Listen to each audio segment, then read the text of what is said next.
Check பண்ணி பார்த்துலாமா? எப்படி? ஒரு 5 மினிட்ஸ் கேரக்டர் மாத்திக்கலாமா? அப்படின்னா? அப்படின்னா நீ குட்டி, நான் கீதா. ஓகே, நல்ல ஐடியா. ஓகே. நல்லா இருக்கா? Drink drink. I love you.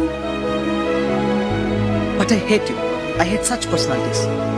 நீனா எனக்கு ரொம்ப இஷ்டம். அவ்வளவு விஷயம் மனசுக்குள்ளே வச்சுக்க வேண்டியதானே? எதுக்கு வெளியில சொல்ற? You know something? I'm very expressive. என் மனசுல அடக்கி வச்சுக்க முடியாத அளவுக்கு லவ் இருக்கு. உன்னை பார்த்தாலே எனக்கு வெறுப்பா இருக்கு. I love you. ஏய், நீ திருந்த மாட்டியா? உனக்கு ஒரு தடவை சொன்னா புரியாது? உனக்கு என்ன பைத்தியமா? எதுக்கு என்ன இப்படி டிஸ்டர்ப் பண்ற? நீ எனக்கு எப்பவும் ஒரே ஃபீலிங் தான். I hate you.